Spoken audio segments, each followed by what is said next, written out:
तनी खड़ी हो जाओ डार्लिंग। चलो लौंडा खड़ा हो।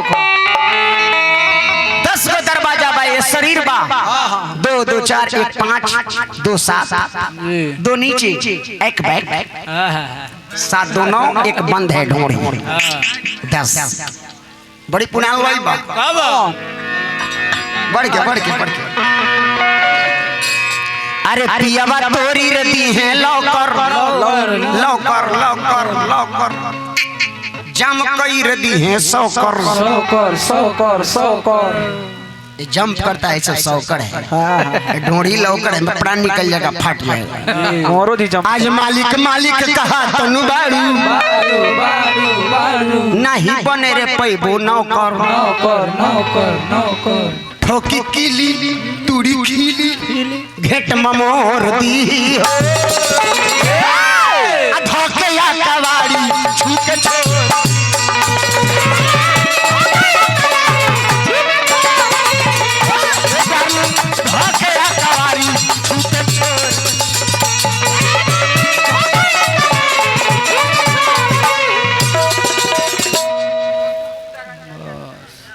छोटू गुप्ता रंजन यादव जगदीशपुर हमरा के 100 रुपया का पुरस्कार दिले बनी हार्दिक प्रणाम बा। मैच ताकना है फील्डर को कीपिंग को बॉलर को। बॉल यदि हमारे खराब हो गई बा कीपर अच्छा बारे तो लोकली है। आज यदि हम कीपर से छूट गई बा फील्डर अच्छा बारे तो लोकली है। का एगो बैटर घंटा करी है का पियावा तोरी रती है लौकर जम कोई रती है सौकर।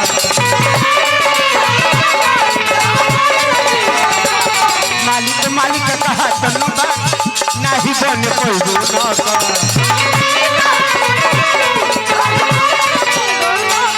ठोकी कीली पूरी खीली ठोकी खीली पूरी खीली घेट ममोर दी हो धोके या कवाड़ी छूके छोड़।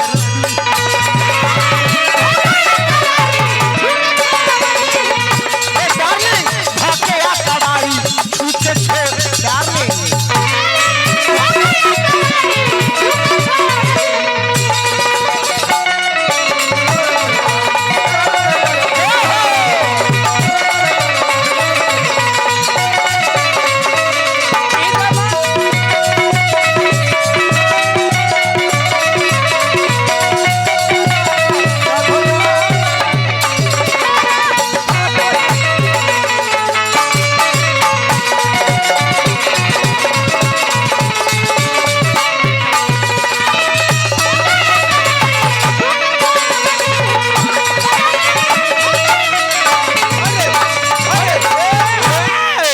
बसौना पंचायत अमित भैया पैक्स अध्यक्ष हमरा के 1000 रुपया का पुरस्कार देनी। डॉक्टर विजयकांत जी बाली सनवर्षा हमरा के बहुत रुपया का आशीर्वाद देनी हार्दिक प्रणाम बा। एगो बात हमर भैया कहला कि रौरा यदि बढ़िया बानी बैठी तो बैठ रौरा बढ़िया बानी आ कोनो भेटाई बा तो लोग कहि का हो कहाँ नहीं जाना। ददन जी तो हमार जन विधायक बड़न हमार पाहुने नु लगेला ना सार लागी से पाहुन कबो ना कही। एकर मतलब मनुष्य रौरा बानी मानवता रौरा में नहीं खे जे सार लगी पाहुन कबो ना कही अब पाहुन लगी से कबो सार ना कही। जे रिश्ता जैसन रही वैसे ने कही आई। हालांकि एक चीज में मन लागेला तनका सार के कह देबनु कि का हो पाहुन तो उनकर एथी फूल के तुमा हो जाई। आ जदी पाहुन के बहिन के गाड़ी देके कब का एही तो पाहुना के बुझाई के जा हमर बहिन भाग गेली। ई बात बा कबो पाहुन के सार ना कहल जाला सार के पाहुन ना कहल जाला। रौरा कतनो बढ़ जाए समय ना रौरा गौनी है कि समय ना आध्यात्मिक के बात रौरा कहनी है जरूर आध्यात्मिक में मूर्ति ना मरने है समय ना कर्म सबसे बड़का बा लिखल भी बा कर्म प्रधान विश्व करी रखा आ जो जस करही तस फल चाखा। अच्छा कुछ बा तो लौंडवा बेसवा में चला के मार इधर लौंडवा बेसवा में परदुमना में चला हमारा में चला।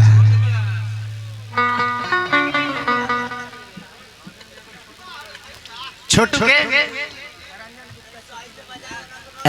रंजन यादव छोटू भैया के जगदीशपुर हमारे रंजन भैया 100 रुपया का पुरस्कार दिल बड़ा हार्दिक हार्दिक प्रणाम बा।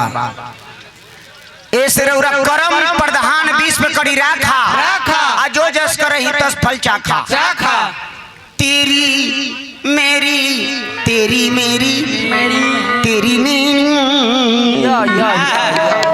या अच्छा ये में कौन उनका रूप के रोल बा द्रौपदी मुर्मू का उनका समय के देन बा ना उनका कर्म के देन बा पहले बा पढ़ाई लिखाई ना करती तो देश के राष्ट्रपति ना बनती समय के मारे किस्मत के बात पर भगवान भरोसे आ घर में बैठ जाइबो आई दादा बिना दे हाथ चलब रे दुगो लइको फैका ना होलन से माल कैसे ढबक आई रे बा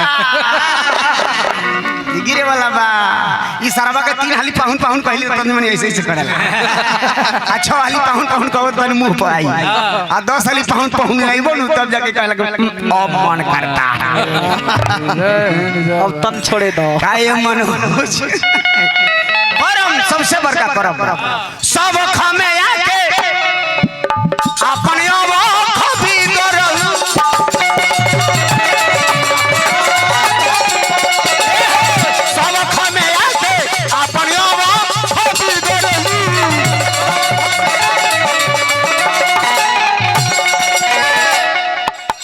छगो यारावा के फेरा में तू बोलली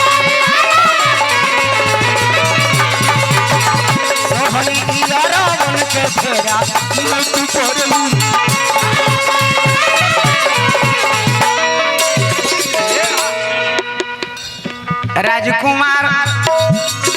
राजकुमार यार के प्यार राजकुमार यार के प्यार खाली लोर दी हो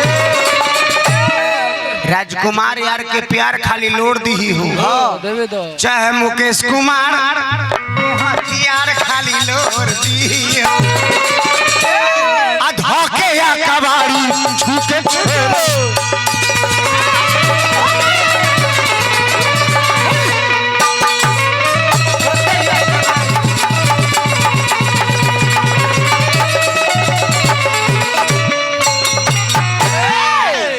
भैया लल्लू सिंह कमांडो जी टिक पोखर खुदा सलामत रखे पुलिस प्रशासन बनाने वाले को।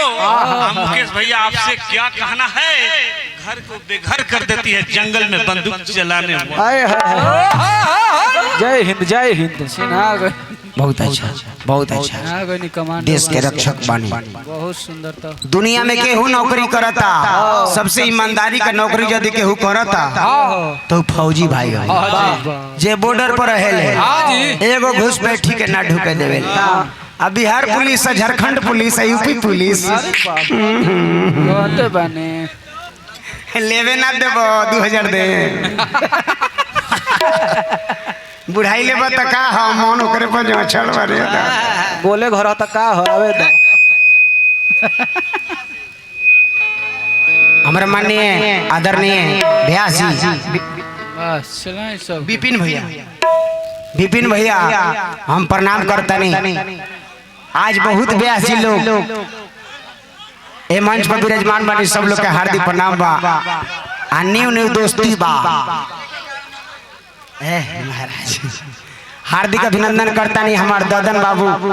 अच्छा वो गाना बाद में प्रसंग के बाद में गाना हुई पहले प्रसंग न हो जाए तो गाना हो एगारी तो हुए बा जितना अंटूस फंटूस गा दो उतने तार भैलू बा मार्केट बा हमनियों के जानी ले जा लेकिन ठीक ना लगा हर जगह कलयुग जमाना के उल्टा बारीती कलयुग जमाना के उल्टा बारीती धर्मी के दुख या धर्मी सुख पावेला एक गज लंगोटी खातिर तरसे महात्मा मखमल के साड़ी रोज बेसिया फरवावेला